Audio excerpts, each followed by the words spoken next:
Hi everyone, and welcome to part 2 of the short Neville Goddard's teaching course that I set out to do in these unprecedented times where everyone is looking for some sort of hope or some sort of spiritual leadership, let's say. And so I'm providing his teachings as something very interesting and something that people can take on board when thinking about life and its meaning.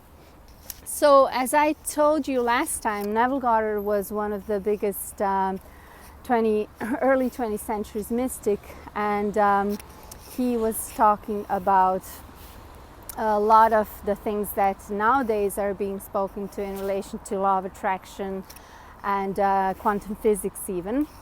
One of his main points was that consciousness is actually the only reality, and nothing outside of consciousness is actually where we need to look for an answer.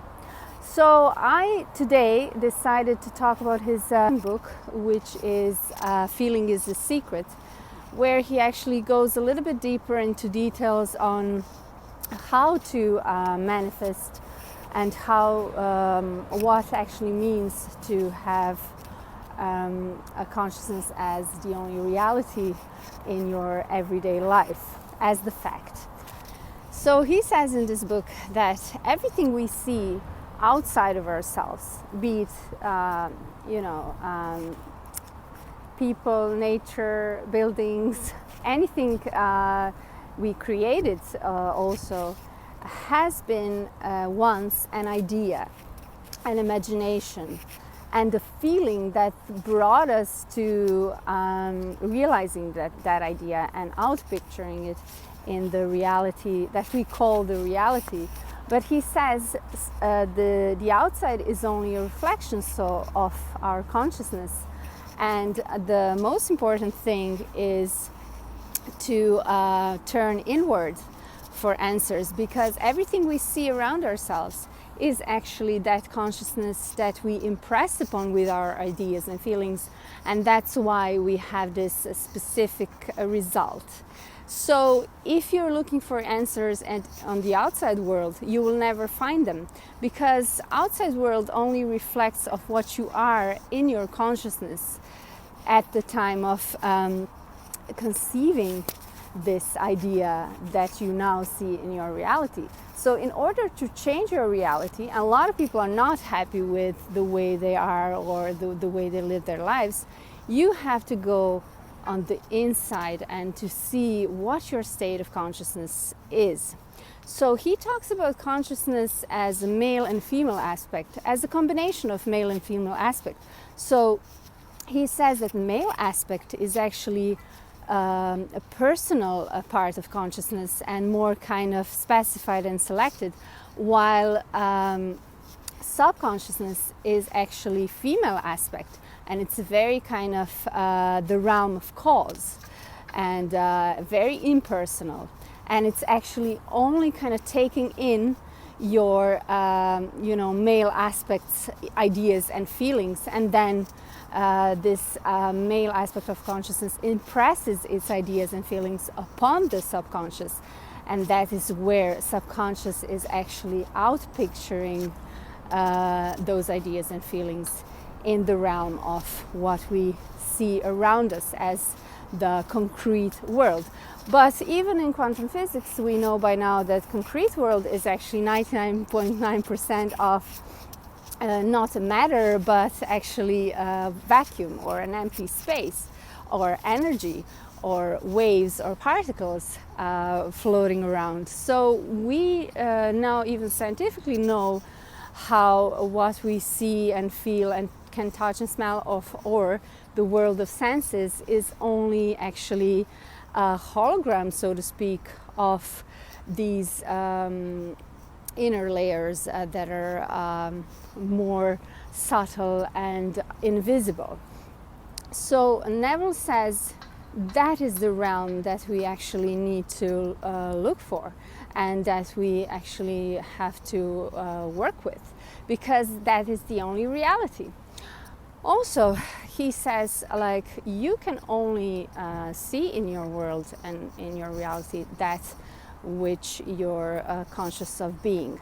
So if you, for example, have, like I said the last time, limiting beliefs about yourself or about other people in your surroundings, or anything in life that you're actually experiencing at the moment, it is because your consciousness is at that state of being.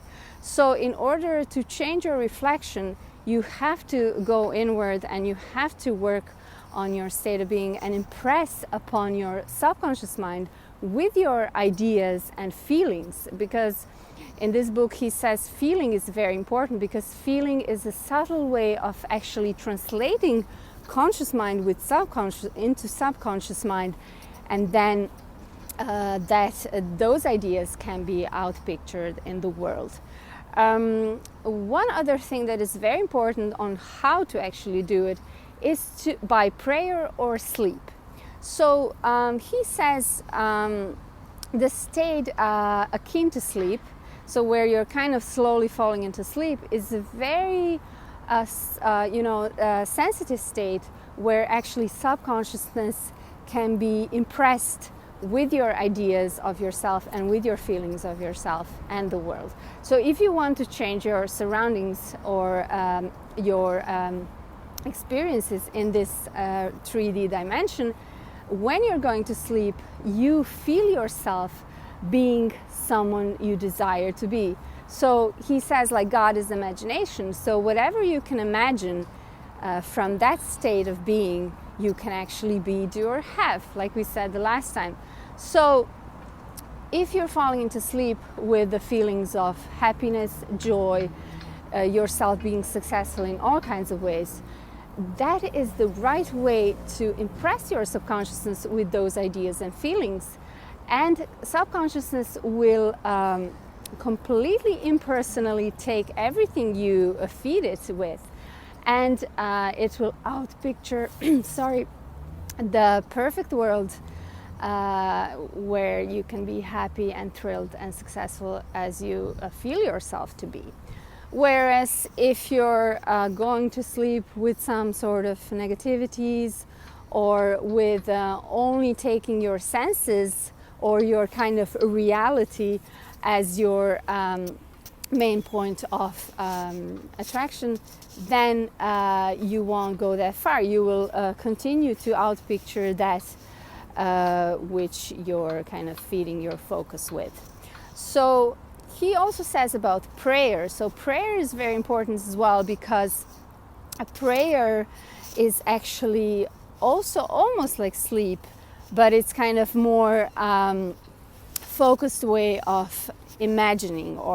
And he also says, like, don't pray as a beggar, but as a lover, which means, like, pray with gratitude, pray with feelings of, oh, I'm grateful that I now am this, that I now have this, or that I'm now experiencing this. So whatever you want to experience, or whatever you feel like you have to experience, wish to experience.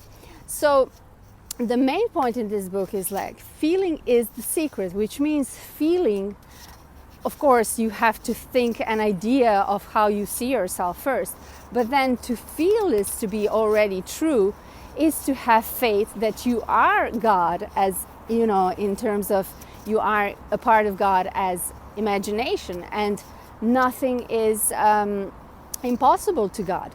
So if you do believe that your ideas and feelings can impress your subconsciousness in a way that it can be successful, then you actually bring on the whole process of mysterious workings of that same God or universe that will actually then respect your wishes and your faith, and it will give you back that which you actually have faith for. So, you know, even in Bible it says, like, you know, if you believe it, then you will see it, and it will be given to you. that's the same thing. Like, you have to believe that you can be, do, or have anything as a part of God. So that's why it's so important to know your true identity, not as a person, not as a small kind of limited self, which always changes and which always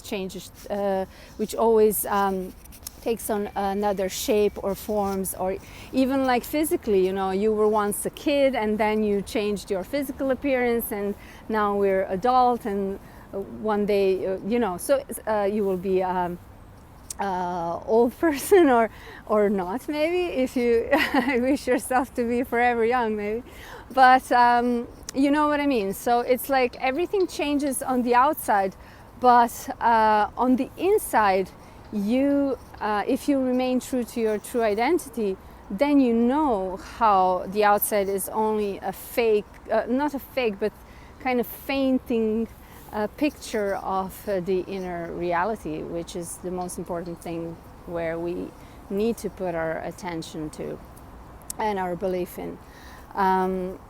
So having said that, these would be kind of the basics idea from his book, Feeling is the Secret. And I hope I had some sort of good way of expressing it, and that you can enjoy this teaching. I'm preparing the next one very shortly, and stay tuned. In the meantime, you can contact me on my Facebook page. I will put it in the description below, the link, as I am a mindset coach as well. So I will definitely be happy to hear from you, and if we can work together, or if I can help out in any way, shape or form, I'm here for you. So until next time, take care, and I hope Neville is an inspiration for you, and can give you some sort of motivation to continue with the creative process. Thank you so much, and see you soon again. Bye.